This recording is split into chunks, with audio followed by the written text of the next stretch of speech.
շարունակողներ կան տարածաշրջանում Իրանից Ադրբեջանի եւ 1942 թվականին այնտեղ այն գետի մյուս ափին կանգնած էր 18 թուրք դիվիզիա, որը սպասում էր Ստալինգրադի անկմանը, որ անցներ սահմանը եւ ոչնչացներ այն ինչ մնաց Հայաստանից եւ հայերից Կովկասում։ Եվ դրա մասին պետք է մարդիկ լավ հիշեն։ Մշակվում էին պլաններ երկրորդ համաշխարհային պատերազմի ժամանակ Թուրքիան պլաններ ուներ ներխուժել Կովկաս եւ վերջնականապես փակել հայոց հարցը, այսինքն ոչնչացնել հայերին։ Դրա մասին մարդիկ պետք է հիշեն։ Իսկ այսօր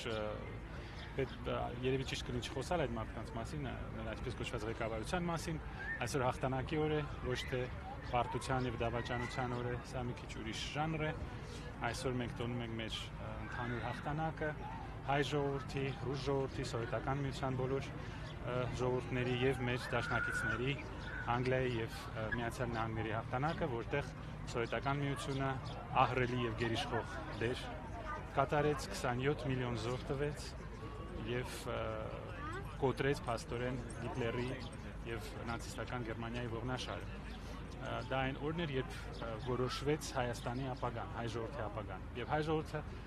այդ հաղթանակից հետո ապրեց աննախադեպ վերածնունդ իր պատմության մեջ, այսպիսի վերելք, այսպիսի վերածնունդ հայ ժողովուրդը հազարամյակներով չէր տեսել։ Եկեք տոնենք այդ օրը։ Անկաշկան այդ օրը տոնելու համար Փաշինյանը շրջադարձ արեց նաև Ռուսաստան, այնտեղ մասնակցելու է հաղթական շքերթին, հաղթանակի շքերթին, ինչ-որ բան կփոխի Փաշինյանի այցը։ Պարզ է, որ նա փորձում է հետ ճանապարհ գտնել, պարզ է, որ իր արևմտյան բոլոր այդ հույսերը, այդ հեքիաթները տապալվեցին, արևմուտքը որևէ ռեալ բան չարեց Հայաստանի համար, մեզ պոկեց Ռուսաստանից, փչացրեց մեր հարաբերությունները Ռուսաստանի հետ եւ մենք մնացինք այս ճգնաժամում։ Պարզ է նա հասկանում է, որ պետք է հիմա նորից փորձի ինչ-որ լեզու գտնել ռուսների հետ, բայց փոխանակ մենք դա անեինք արժանապատիվ ձևով, որպես արժանապատիվ դաշնակից եւ ընկեր, հիմա սա բոլորը տեսնում են որպես ստիպված, այսպես նվաստացուցիչ ստիպված, այսպես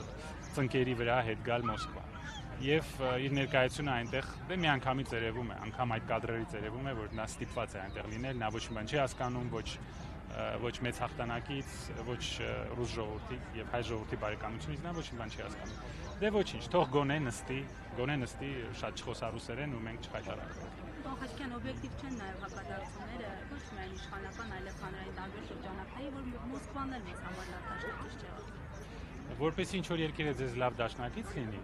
դուք պետք է այդ երկրին վերաբերվեք որպես դաշնակից եւ հասկանաք այդ երկրի շահերը եւ ճիշտ հաշվարկեք ձեր քայլերը։ Երբ որ մենք հիանում ենք այն բանով, որ Իսրայելի համար Միացյալ Նահանգները հիանալի դաշնակից են, օրինակ հանդուրժում են 60,000 պաղեստինցիների ցեղասպանությունը եւ ասում են, որ մենք մաքրելու ենք Պաղեստինը։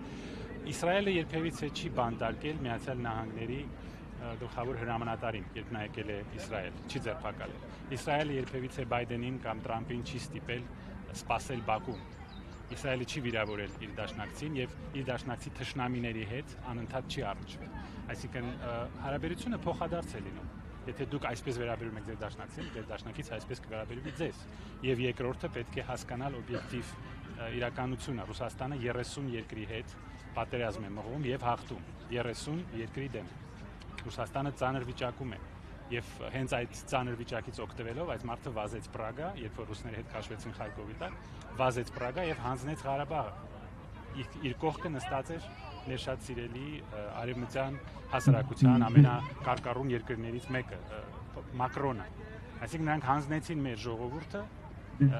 տեսնելով, որ Ռուսաստանը հետ է քաշվում։ Դաշնակից ունենալը դա այնպեսի բան է, որ դուք էլ պետք է դաշնակից լինեք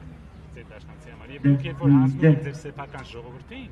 դուք մի մեղադրեք ձեր դաշնակցին, որ նա ձեր տեղը չկրվեց։ Շնորհակալ եմ։